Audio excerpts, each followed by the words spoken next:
Welcome to the Backpacking and Bushers podcast. My name is Carl Mandrioli, and I've got a special guest host. With me today is a mountain guide, the 46 of 46 podcast host, and Hollywood superstar James Appleton.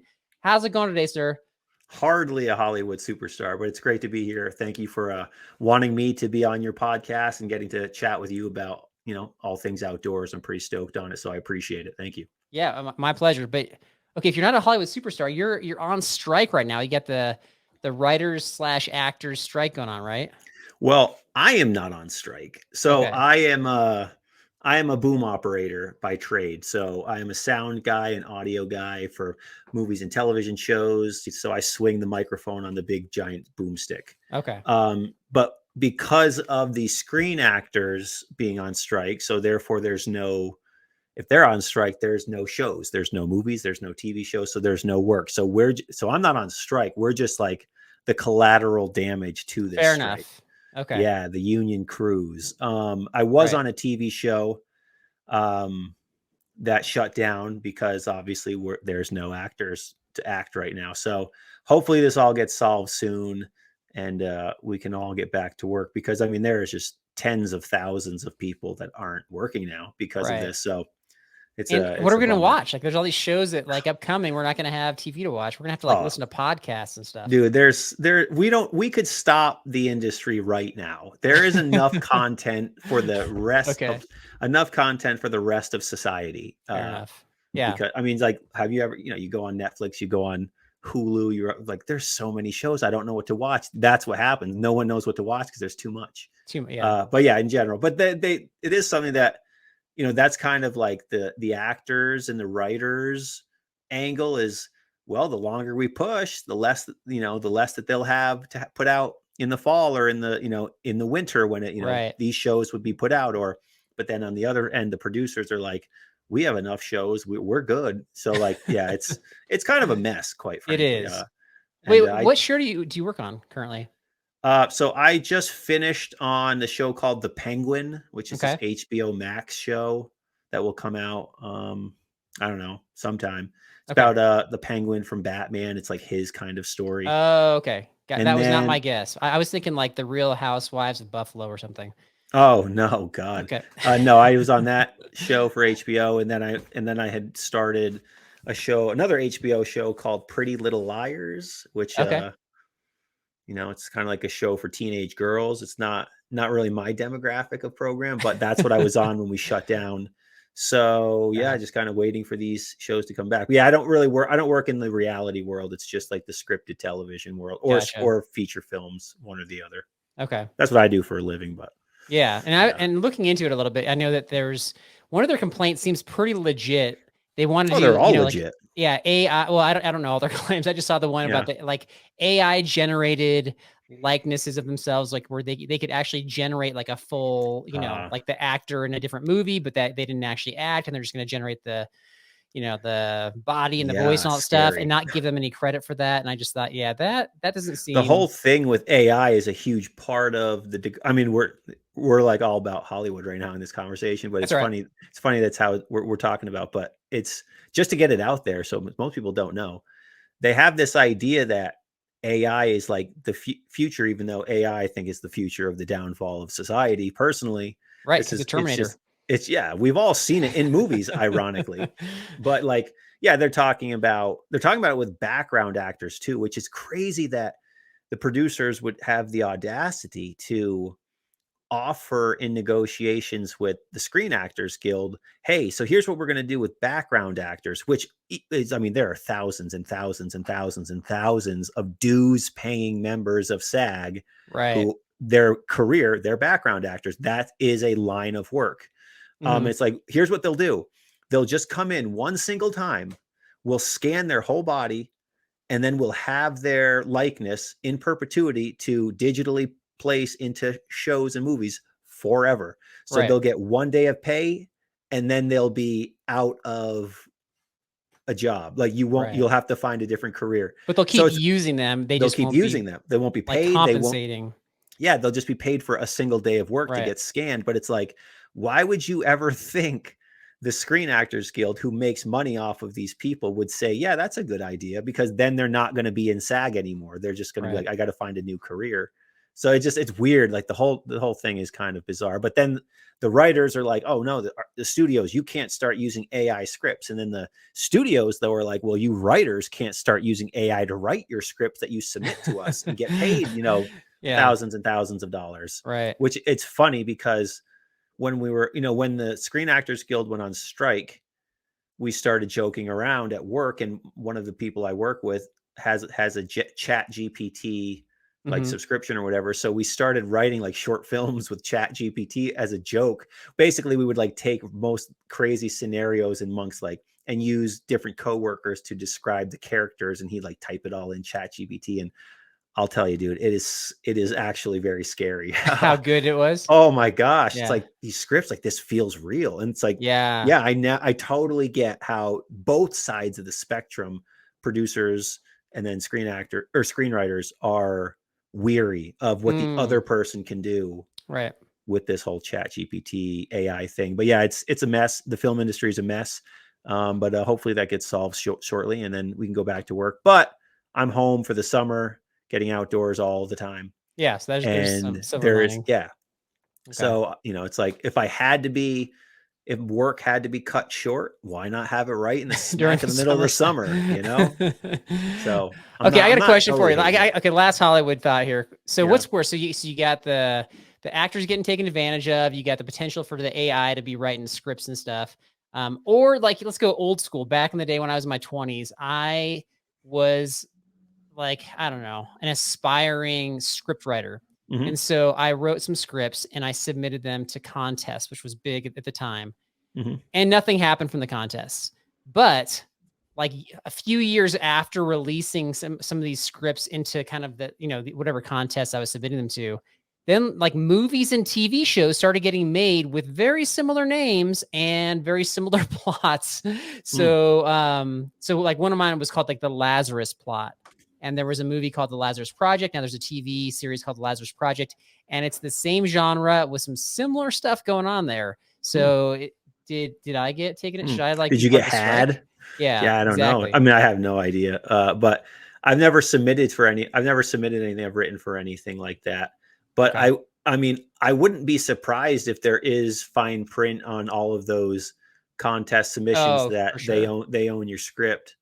I mean, it wouldn't surprise me for 1 second that hey, it's not too late to join the contest. Sounds like you got a script ready to go from ChatGPT, right? I got to start using them now before they outlaw them. Right.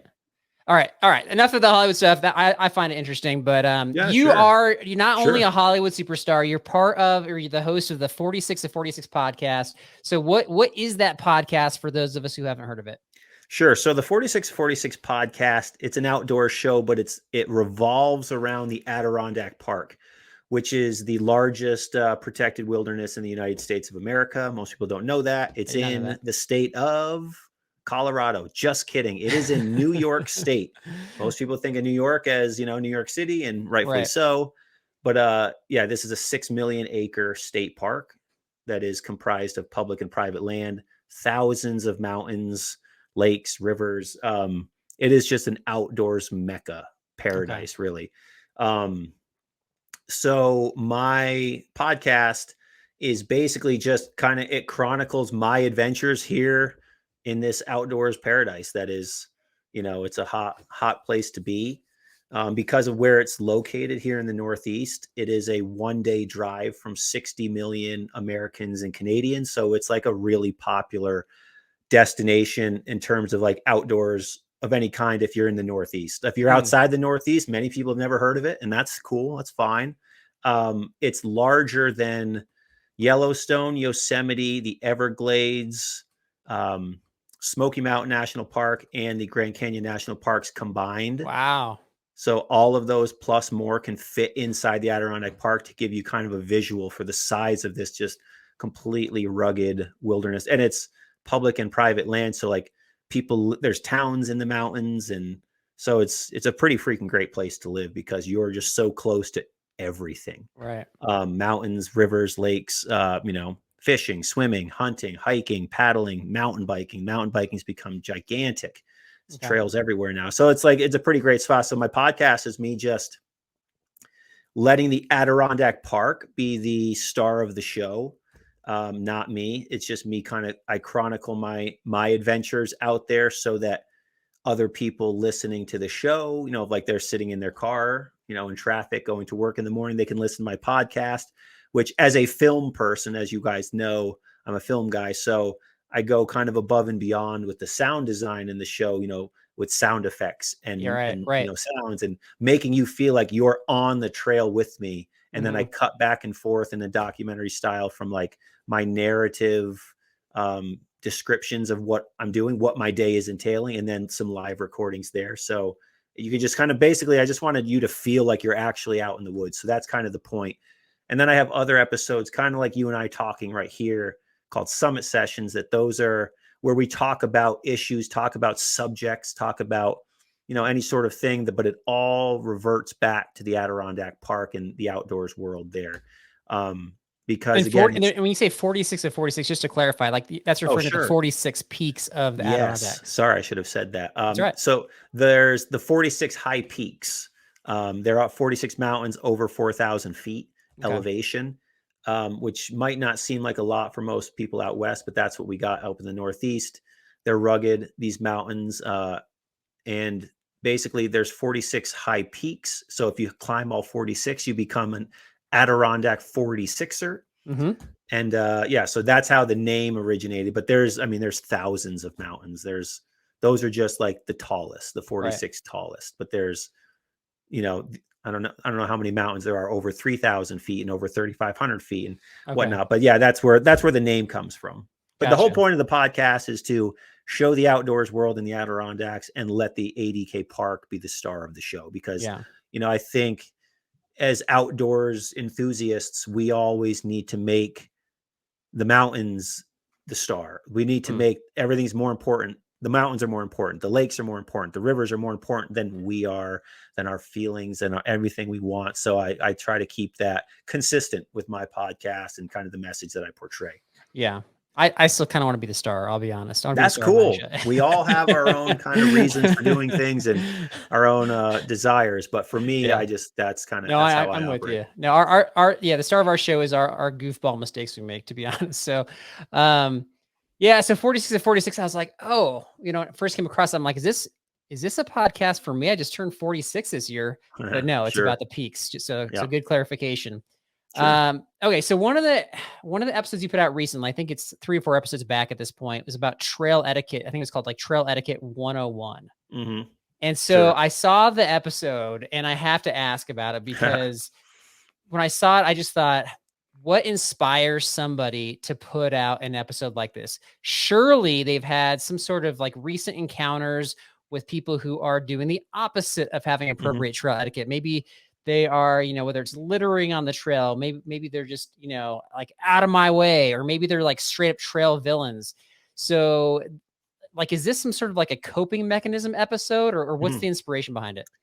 Yeah. So, it's really just, I was thinking to myself, like, what's coming up? Summer's coming up. Summer's a big hiking time. So people will be out and about. And it's an episode I've wanted to do for a while because I have this, I'll say it on different podcasts or different episodes, but just like, I want to set people up for a successful time when they come to the ADK. So like, for example, if you have a bad time in the outdoors, you don't have fun, you don't have a good time, it's not enjoyable, you're probably not going to do it again. And then you're probably not going to be much of an advocate for the outdoors. So in that same regard, I want those same things to happen in the Adirondacks when people are coming up, because as I mentioned, 1 day drive from 60 million people, we're a few hours from New York City, a few hours from Boston, a few hours from Philadelphia, we're in a good spot in that regard. So you get a lot of people that have never been outdoors. They just haven't. And you're on a long drive. So many people find my podcast because they're driving up to the park to hike. So it's like, I was like, all right, let's educate and entertain and, try to set people off on the right foot. So there wasn't a specific like encounter that I was like, I need to do an episode about this, but it's just the same. It's the same old thing. So in the episode, I touched on the same old pain points I see just time and time again out Pain there. points. I like it. Yeah. So I was like, all right, let's do an episode. And of course, once you put that episode out, you're like, oh, why didn't I talk about this? Oh, why didn't I talk about that? Oh, I can't believe I forgot this. This is such a, but like in general, it's a good jumping off point for people. Like if you've never hiked, you've never really spent time outdoors, you probably don't even know that there is a trail etiquette or proper, way of doing things. And well, now you do. It's life or death out there. And that's why people die here in this park every year, because they're just not prepared, or they just don't know, or they don't take it seriously. You're like, oh, some, dude from New York, you're like, oh, I can handle that. And then you get up here and you're just like, you are in so much trouble so quickly because you overestimate what you can do or what you have or what what to do. So in general, I was like, all right, let's do a quick 101 trail etiquette episode to kick off the summer hiking season. Okay. I like it. And if you want to go next level, we put in an episode, I think it's been like a year and a half now, but it was like how to have a showdown with trail villains, which is like if you come across the people that are struggling with the trail etiquette and don't care. I actually just recently had a showdown, like a shouting match with a mountain biker. I'm like one of the friendlier guys on the trail. So for it to evolve to that's a pretty, like he was just looking to pick a fight. But yeah, that's actually a fascinating thing. I'm going to write that down. It's a great response to that episode. Yeah. And when we say showdown, we're not like looking to fight people. Of course. To communicate with love and respect in a way that's going to hopefully inspire change with behavior. But okay. So this episode though, with like all that said, you obviously have a strong background in the mountains and in your local area and just in mountain climbing in general.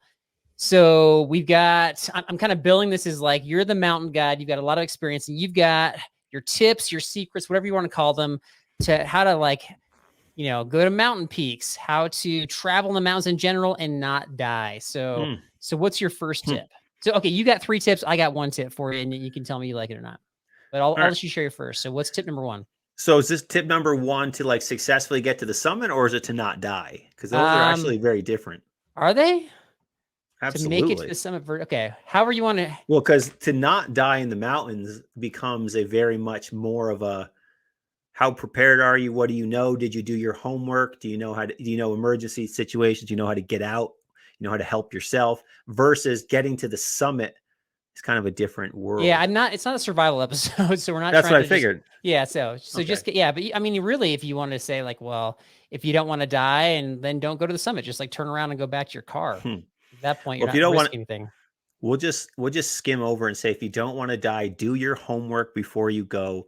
Do not trust the weather you see on weather forecasts. Just bring the stuff you need to know, or you probably need, and yeah, just do your freaking homework, because there's so much to know before you go in those mountains. And, anything can happen. The mountains, they do not care about you. They don't care about your feelings. They don't care about what you've done in the past. You disrespect them and you will be put in your place. So it's good to, respect the mountains, and by doing your due diligence, having the appropriate equipment. But these are all things we all know. We have the appropriate gear, do your homework, have your paper map. Don't just rely on a GPS on your phone, even though a GPS on your phone is an amazing tool and they do more good than bad. But sometimes they do bad. We've had experiences. Sometimes they make people a little more confident than they should be. And then boop, drops in the puddle, and now you're in trouble. But so that's your don't die speech. But so for 3 do your homework is a tip, right? Do your homework's a tip. But that was my just quick kind of run through, letting it rip, versus I have the actual tips I wrote down that were about getting to the summit. Okay. So I thought that's what. Well, let me talk about that first tips. We'll call that a bonus tip. All right. So, because doing your homework is actually, it sounds great, but I think it's actually harder to do than it comes across. So when you're talking about specifically trail conditions, if I show up to ranger stations, we've chronicled a number of times where the rangers are straight up giving us like really bad information. And it's typically just outdated information. So for example, going to Glacier National Park, we had a ranger tell us like, hey, where you're going, it's like super sketchy. You will need snowshoes. You need to go back into town, spend the cash to rent the snowshoes, spend the 5 pounds a piece to carry the snowshoes, and go up and over this pass called Stony Indian Pass. And I was like, it's been hot all July. Is that real? And so I was kind of doubting the ranger intel based on previous years of experience of bad ranger intel. So we skipped the snowshoes. We climbed the pass. There's no snow. So where do you get your intel? I guess is a long way of asking that question. So when I say do your homework, what I'm saying is actually look at the trail, look at the map, have the map, figure out, okay, so here's where I'm going to start, here's where I'm going. What are other trails that you're going to pass throughout there? What are landmarks that you can start to memorize and start to think about, start to learn, like, oh, this will be 1.5 miles until I'll hit this lake on the left. Then I'll know, okay, I'm going to be taking a right at this next junction. Like, these are things to start to do, as opposed to getting to a mountain, getting to a trail, and assuming there will be signs. There's sometimes signs. Most places there are not signs. Sometimes you'll get signs, but there's not, to think that there's always going to be a sign saying, like, let's say you're climbing, Mount Joe Schmo in, wherever you are, and thinking that there's going to be signs at every trail junction, which way it's going to go. That's just completely not true. It's just not how it's going to be. So that's when I say do your homework. And the homework also involves is checking the weather. What is your day going to be? Is it going to snow? Is it going to be, there's going to be snow up high and not snow down low, depending what time of year it is, where you are, just like you were talking about. Is there going to be, rain in the forecast? What do you need? Are you, how long is the hike? Is this going to be a 6-hour day? Is this going to be a 16-hour day? If it's a 16-hour day, you better have stuff to stay the night, because things can go drastically wrong quickly on a long haul like that. And things can go wrong in a 6-hour day, of course, which I always recommend having the ability, both in knowledge and equipment, to rough a night if you have to over in the woods. But that's what I say when I say do your homework, because just too many people, at least, in my neck of the woods here in the Northeast, so many people just get a little cocky, a little overconfident in what their abilities are to do. So they just think, yeah, I'll just kind of wing it. Nope. Do not wing it when you get out there, because again, the mountains don't care about you. They do not care. And you'll learn real quick that this is the real deal out there when, you're freezing in the middle of the night, or you went out in April because it was sunny. It's because it's 75 degrees where you live. But hey, up here in the Adirondacks, maybe it was like 48 degrees and the snow melted down low. But the second you hit that mountain, you're going to hit lots of snow. And not only are you going to hit snow, you're going to hit 3-4 feet of snow 2 miles up the mountain. So like, you got to have your snowshoes. But people, this is the homework I'm talking. Like, it's really kind of, in terms of, where I get my information from, it's really just kind of common sense. Like, what are things that I should know before I go to the woods? And these days with Facebook groups, with, all sorts of different groups, I mean, you could always ask people, hey, who's been to X mountain, or who's hiked X trail today? And you could just ask a question, and 9 times out of 10 these days, you'll get a response of some kind that will help you. So you can do your homework there too. That's good. And, just kind of get creative with just finding out the information you need. So to me, that's just uber important. So Facebook can solve the problem of lying rangers, apparently. So you got a bigger community out there with maybe more recent trail intel. So I like that. I mean, depending who has been there recently, but also, like, I mean, as far as the rangers go, I personally would tend to take their information as truth, I guess. Like, I would, because I would just kind of assume they know. But I guess, we can all, sometimes rangers also sometimes rangers also have an agenda, because they don't want people up high, because they don't want to deal with it. And for sure, that's a different kind of conversation. But I'll take the rangers that are on the trail. I'll take their information, but the rangers at the stations that have just been kind of hanging around with getting some information kind of trickling in. I can't remember a time when we got like 100% accurate information. And so we've gotten some misleading information where, I mean, even to the point where it's like there was like a road closed one time. And so we had to reroute and start from a completely different trailhead, or some people just walk the road, I guess. But it was just like, that was something they should have known about. But yeah, now we're getting in my baggage. That's not what this episode's about. So, okay, let's jump to climbing mountain peaks, whether it's in the Adirondacks or elsewhere. What's your tip number 1? What you got? I wrote for tip number 1, to get to the top of the mountain. Like, that's the goal. That's the agenda. Find your pace. Find what your pace is, so that you never need to stop. I find when you go as fast as you can go, but slow enough that you can maintain the entire day, that's what you should always climb at. That's what you should always hike at, because you'll see people go too fast and then they kind of burn out. You'll see people constantly needing to stop, and then the days take longer because you don't realize your 4 stops that you had going, 8 miles up was a half hour per stop. Right. Oh, well, shoot, that adds up quickly because you take your pack off. If it's the winter, you're going to put your bundles on. It's like there's a lot of stuff that takes time.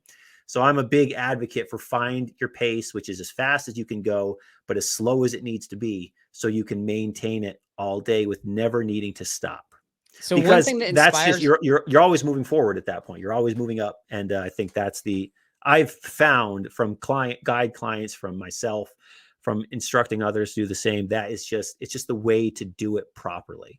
Yeah, if I could figure out a way to get the guys that I go with to do that would be like gold standard right there. So I feel like there's cattle prodding going like, come on, like we're a mile in. Can we go a little farther before we take a rest break here?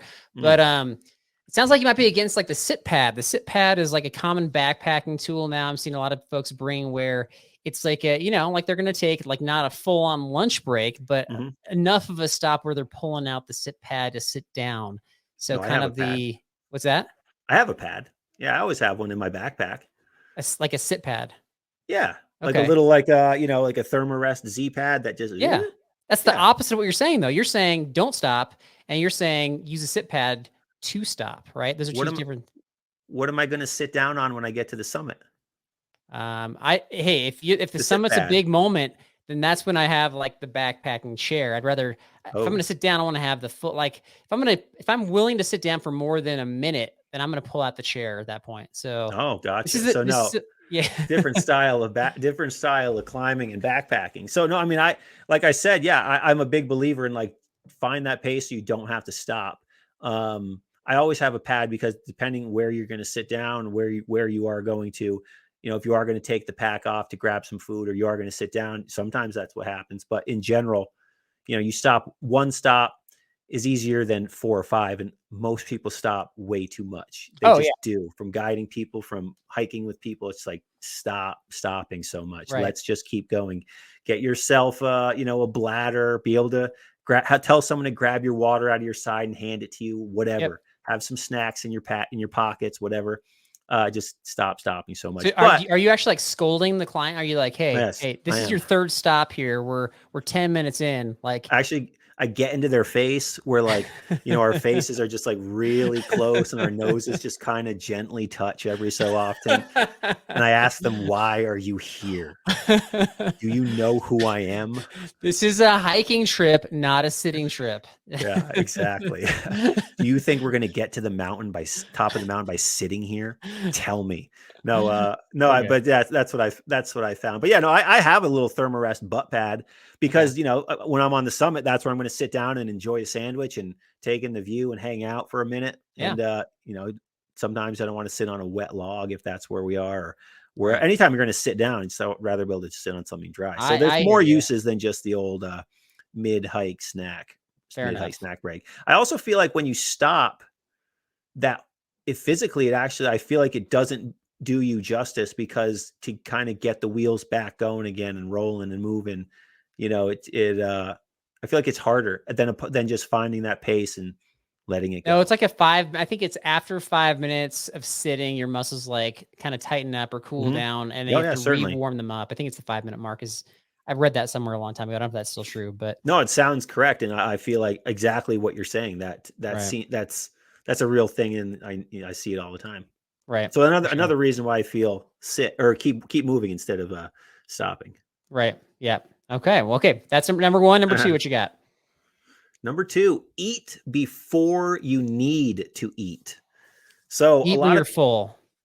Yeah. Before you feel like you need some food. Okay. It's because once you start to get to that point where your stomach's growling, or you need food, or you're unfortunately, hopefully not dehydrated, getting back to being like, in a good situation is tough. And sometimes it is too late, especially with dehydration. Now you're in trouble. Now you got to do a whole bunch of different other things. And so it's like, if you're climbing up, you're like, I'm not that hungry. I haven't eaten in the last hour. Okay. I'm still going to grab something and just fire it in. Get Right. 100 calories and you get something in you. And if you do that throughout the day, you'll never actually be hungry. And guess what? Your body will perform so much better Right. than you anticipated and than you expected because it was always properly fueled. And that protein, fats, carbs, all of it. Right. Whatever it is you find yourself wanting to eat. But to Those honey me, snicker waffles are good for like the 100-calorie. Like they're not too heavy, but they're mhm. substantial enough where they're going to give you some quick energy. So I like those for that. I'm an M&M's guy. I like to like Okay. just kind of snack on M&M's Like peanut and M&Ms or like yeah, which? peanut Okay. peanut M&Ms. Yep. And then in Yeah. the winter time, I like to get the peanut butter M&Ms because they end Mm. up freezing in your pack. And Right. man, those things hit hard when you're climbing up in the winter. You just pop a couple of those, like Right. they're like crunchy, but just the right amount of crunch. It's not like break your teeth crunch or anything like that. Those peanut butter M&Ms are That's a great. good one. I like that. Yeah. Okay. But yeah, when you eat before you need to, you're gonna function better, and when you function better, you have a more enjoyable day, and that's Yeah, you don't ultimately have the what's energy important. crash. I mean, like Yeah, most packs these days, if you're going for day hikes, they have like the pockets, like right on the straps, yep, or the backpacks have I mean, almost every backpack now has them right on the hip belt. That's where that's what the snacks are for. So yeah, that's what the and, pockets are for. yeah. And when you do that, it's like, wouldn't you rather set yourself up for a better day than saying, "I'm not hungry, I don't want to eat." No, just Right. eat. It'll be Yeah. better. Yep. That Okay. said, eating substance too on the trail helps. Like I'm a big guy I enjoy eating one sandwich for every Hmm. summit that I'm on the top on that day. So if I'm climbing 3, 4 different summits, I'll have a little, PB&J or something on each summit. And that to me is like a really nice amount of substance and fuel that just like keeps me hammering. Right. And again, I'd rather, and sometimes I don't eat all of them. Sometimes I might not have a sandwich on this one, but I always pack that because I'd rather have it than not need it than need it and not have it, especially out there. And I can't even tell you how many times I've given a sandwich to somebody on a mountain that like did not have enough food. It's like, here you go. Here's my Here, sandwich. here's one of 4 sandwiches I have in my Right. backpack. Let me help you out with a, quick 400 calories. James, I'm not so sure that a sandwich cuts it for celebrating climbing a peak. Like you made it to the top, Hmm. you're there. What's your celebration? I'm going to pull out my sit pad and eat a sandwich. Like there's Yeah. got to be something, there's got to be a better option than that, like a Snickers bar or something, right? Oh, brother Carl, I haven't. That's just one item that I'm eating when I'm up Okay. there. Yeah, like No, a lunch sack full of goodies. do. I'm a 6 foot, 215 pound guy. I'm going to eat some food when I'm at the top of that mountain. I can assure you of that. Okay. But no, so I always have the sandwich for the summit. In the summertime, chips. And let me tell you how hard salt and vinegar chips hit when you're like sweaty and Mm, on top of a mountain. Whoa, yeah. incredible. Because you get that salt, you need that crunch, and the salt actually is good. It's what your body Right. needs. You can't just drink water and not have salt, right? Right. So I have that. And then, yes, Snickers bars are just an absolute must for Okay. me in my pack at all times. I'll always have, if I'm in the high peaks where it's like, it's going to be I don't know, anywhere from a 15 to 20, 22 mile day. I'll always have a couple of king size Snickers in there King too, size. All right. I like it. because I mean, and again, they don't always get eaten, but sometimes they do. And if they don't get eaten, sometimes you snag one when you get back to the car, and that hits really hard Yeah. too. Reward. Yeah, how good is eating when you're on the trail, though? I mean, it's just, man, it's a It's great good. excuse to just, as I always say, the calories don't count when you're on the trail. So Yeah, just for sure. hammer home and enjoy yourself. But I've been putting a lot of miles in the summer, I'll be honest. And so when I'm out for a longer day and I'm trying to be efficient and I'm trying not to stop, just like what you're saying. mhm, So I find that I'm obviously going slower on the uphills. And so I'll pull things out on the uphills. And it's not as enjoyable as I'm grinding away to kind of like, mash through something. So I've mhm, been going with a lot of the chews and like, whether it's like the goo chews or yep, the cliff chews and stuff. And so those are better, but I think that's what I'm talking about. Like you get to the summit, that's when you're pausing. That's when you really want to just kind of savor the moment and savor the food as well. So yeah, it's when you're gonna have okay. your meal, because I'm gonna have my Yeah. snacks going up just like anyone. I might slam a goo or, yeah, just so you said, have shot blocks, Right. M&Ms, that sort of thing. That's what I like and that's another thing. It's like when you're climbing up, you don't need to stop. You just have these little finger foods Right. that just kind of keep you going, 100 calories per hour in, and then you're just going to keep keep rocking and rolling. Yep. Okay. All right. Well, I like it. All right. That's tip number 2. So final tip, climbing a mountain. The final tip from me, from what I see from people for climbing a mountain, is to keep your health at a top prime priority in your life before you get to the trail. So like when, when people work, they make their physical health a huge part of their life. They get to the mountain confident, like, yeah, I will make it up this. It's going to be hard, but I'm going to get there. And then the people who just like, they're so out of shape. They haven't been going to the gym or doing anything for themselves. For some reason, I don't know why this is. You wouldn't believe the amount of people that think, I haven't been to the gym in a year, I could climb this mountain. And it's like, we turn around real quick. And it's like, I don't know what to tell you.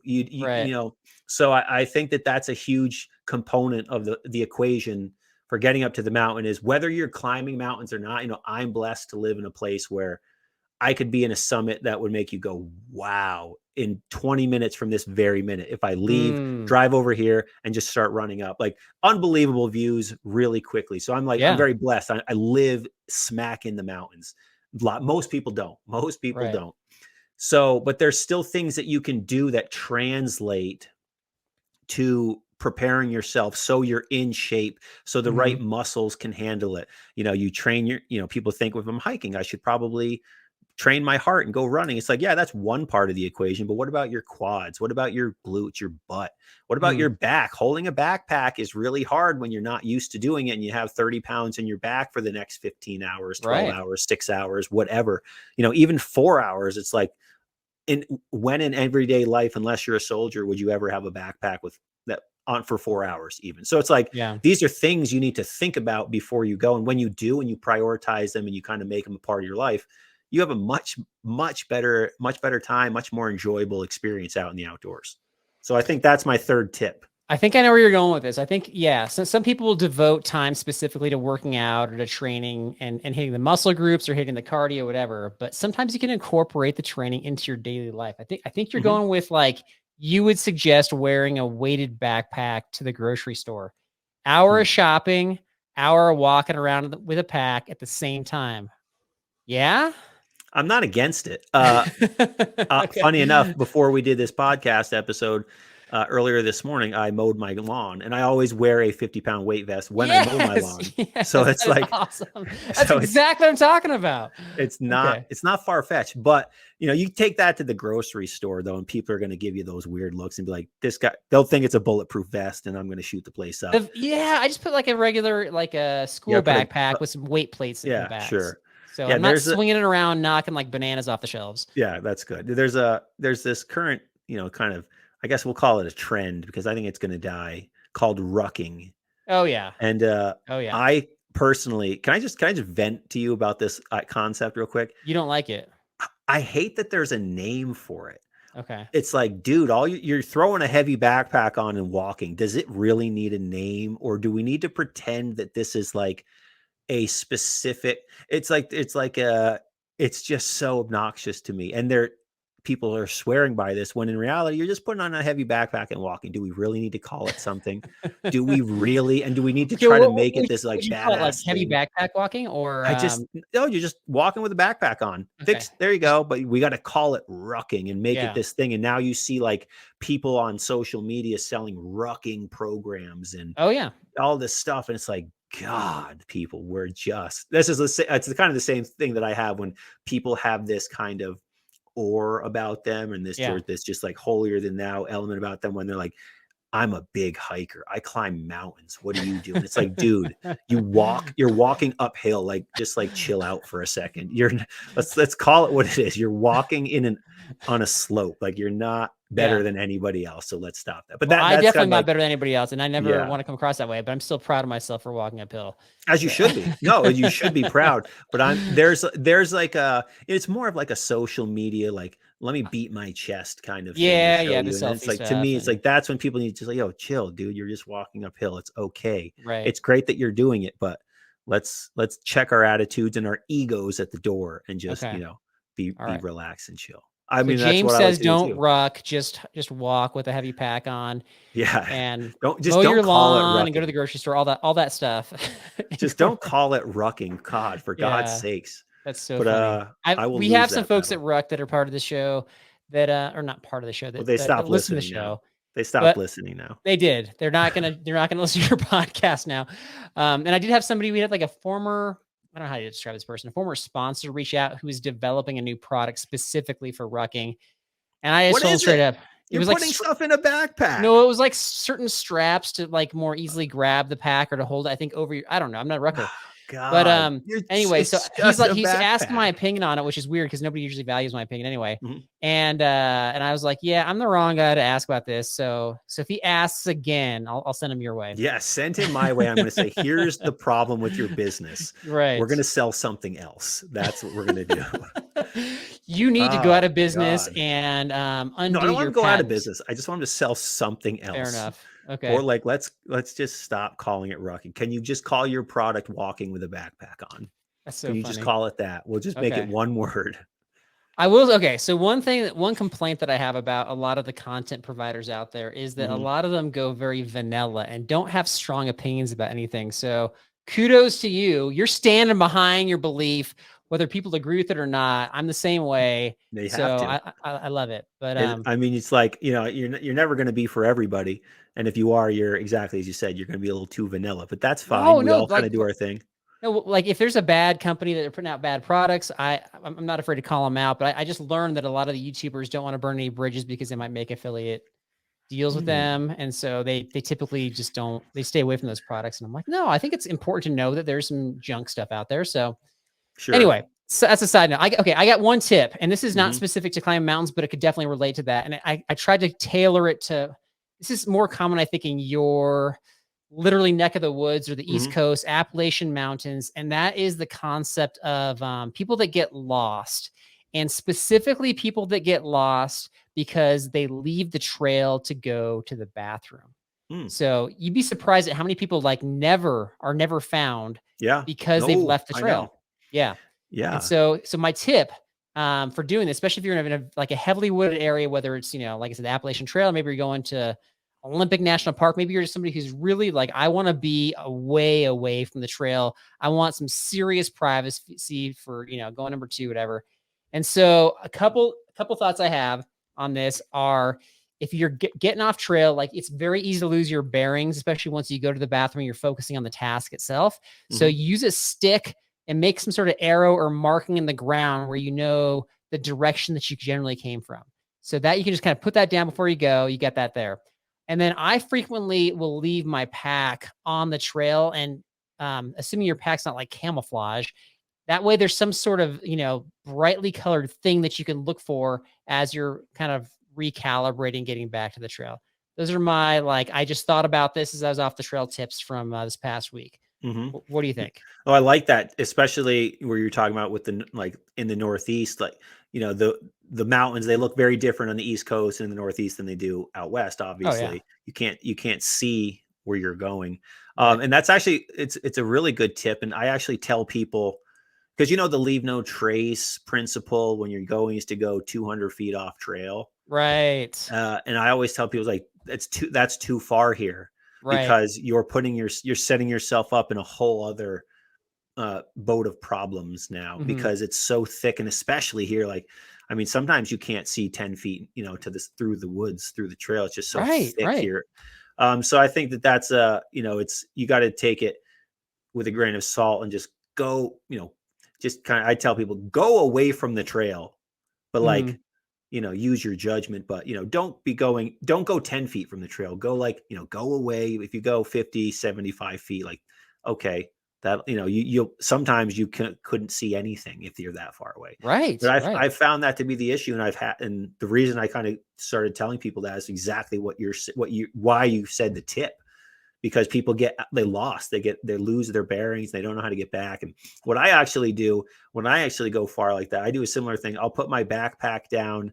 I'll put my backpack down, like, maybe like 20 yards from the trail, where, like, if I'm at my backpack, I can see the trail. So I'll know at that point, like, okay, if I get to my backpack, when I drop this here, I could see the trail. So I'll know at that point. It does the same tactic you're doing. It just buys me an extra little bit. But then when I'm in the woods taking care of my business, I actually, which direction I just walked from, like, let's say that I passed let's say a birch tree. I'll just like keep saying to myself, yeah, that birch tree. Birch tree. And I'll just landmarks, keep saying it. Yeah. Just doing the old landmark thing. Right. And it's the same exact thing you just said. It's the direction that I stopped. So therefore the direction I came from.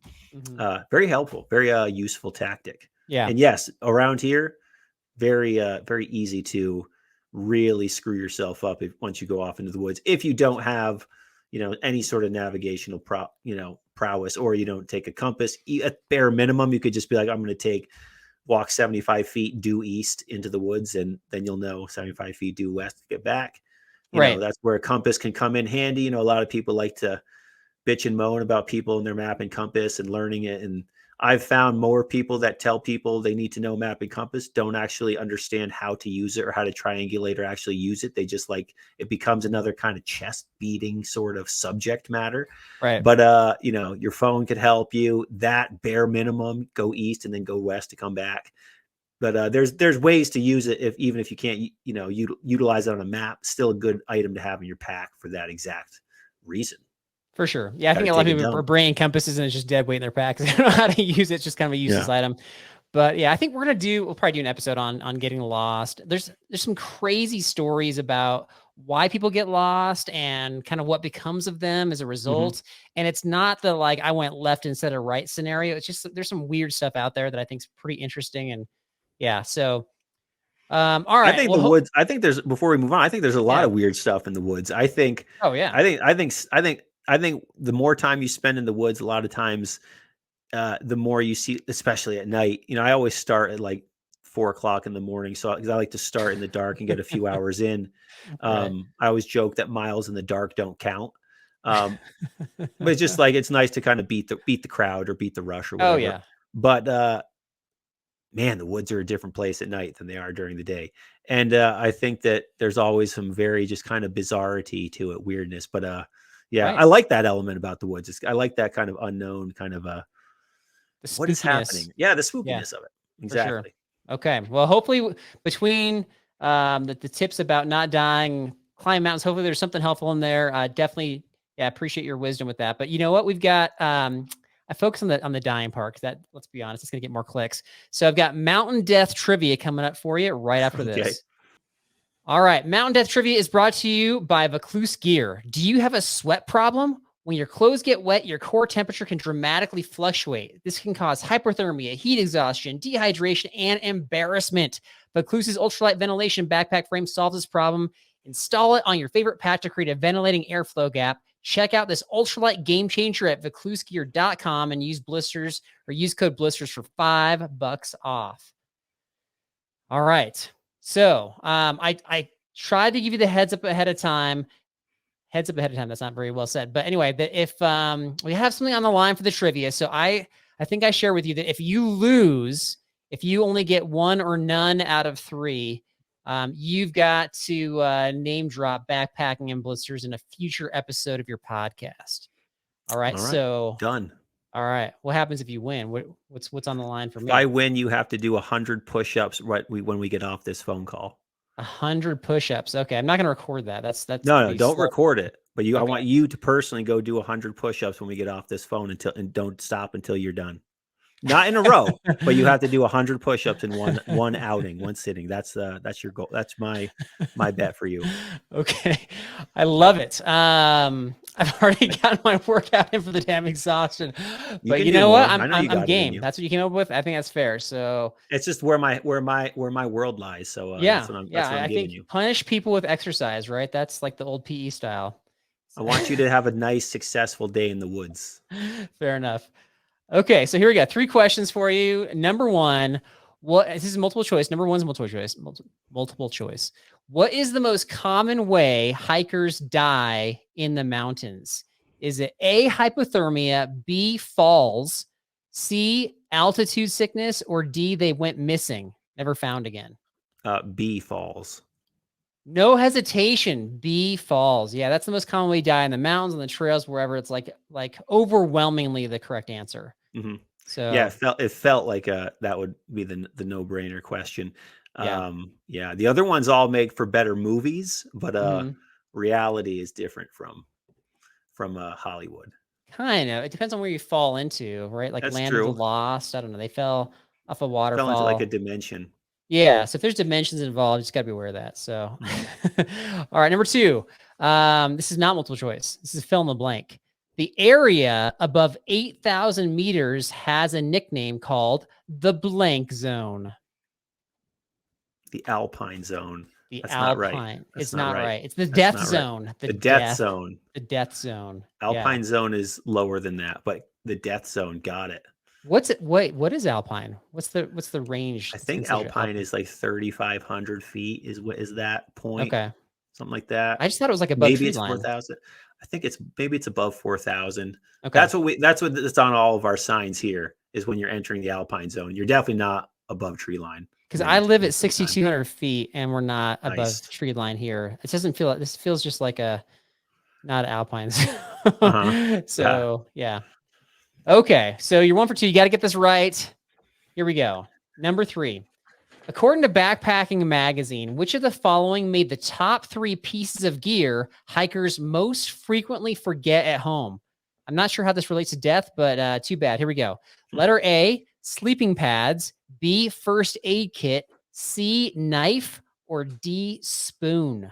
Sorry, can I have you read that question one more time so I can process it appropriately? Because I just kind of lost you in a second. According to Backpacking Magazine, which of the following made the top 3 pieces of gear hikers most frequently forget at home? A, sleeping pads. B, first aid kit. C, knife. Or D, spoon. Made the top. The question is worded so weird. Which of those made the top 3 list of gear that hikers leave at home? Yeah, so that means the rest of them were not in the top 3. They weren't like a frequently left item. So there's only one that's a frequently left item at home. But you said this had to do with death, so that's why. I said this is a bad question because it didn't relate to death. Sorry, I wasn't putting all these. These I was acknowledging that this doesn't quite relate with the name of the trivia, and that way people won't call me out on it. But you just called me out on it, so it didn't work. Yeah, no, I totally butchered this segment here, but hit me with the 4 answers in now that I actually finally understand the question, and I'm not. Yeah, that's okay. You know, us teachers here, we can word questions confusingly. So, A, sleeping pads. B, first aid kit. C, knife. D, spoon. I feel like it's a lot on the line right now. I know, I'm feeling the pressure, and I'm loving it. Sleeping pad, spoons, knives, and first aid kit. You're a guide. What are people forgetting a lot? Like, this could be personal experience. Yeah, well, I mean, like, if I'm not taking them overnight, they're definitely not bringing a sleeping pad. But that seems like the too obvious of an answer. Okay. Knife, I feel like people have because they that's kind of like that's ingrained in us. Spoon, usually too big of a knife. Yeah, it's true. Too many gadgets and gizmos that knife can do too, and it weighs so much. Not that I'm a Graham weenie, but these things are usually pretty monstrous. I'm going to say the sleeping pad is what I'm going to say. The sleeping pad, which is something my co-host notoriously forgot, but it actually was the spoon. Oh my God, the friggin' spoon. Yeah, I've been on many a trip where it's either forgotten or it's claimed to be forgotten, but it's really buried in somebody's pack. So the spoon is the answer, or eating utensil, I guess would work there. So 1 out of 3. Man, you started strong. Utensil. Yeah, I know. It started really strong too with that quick answer. And then it went all downhill from there. That's okay. That's all right. So all right. Backpacking and Blisters podcast. You will listen to Backpacking and Blisters podcast. Unsubscribe from my podcast and subscribe to them. I'm just kidding. You have to say that. That would have been some great stakes to throw in there. No, that wouldn't be very nice. You can subscribe to both podcasts. Yeah, see, that's the beauty. Podcasters are not in competition with any other podcaster, which is why we're kind of competition with time, sort of. But like I got into a podcast because I love listening to podcasts, so I'm in support of other podcasters for sure. So, but people can listen to like all of the podcasts, so it's like you're not every single one. You're not really in competition with people. Also, before we move on, because this segment was brought to you by Vaucluse. Great guy, Brees over at Vaucluse. I use his stuff too. Yeah, there He you does go. not sponsor my podcast. I just want to shout out and say, fantastic product, works really well. Highly recommend from me as well over here on the East Coast, especially for the winter time when sweating is really crucial to not do. It's a real game changer. I highly recommend those ventilation systems he's built. They're great. Okay. Testimonial by somebody who's not sponsored. I think it's hard to beat that. So there you go. Organic. We call that in the business. Correct. All right. Yeah, I love Brees. I'm going to let him know that you shared that. So thanks for that. Okay, so tidbits. I just got one for this episode to kind of wrap things up. So we heard about what your podcast is all about. What do you have coming up on your podcast? Or is there anything else you want to share, kind of promote or pump up that we haven't gotten to?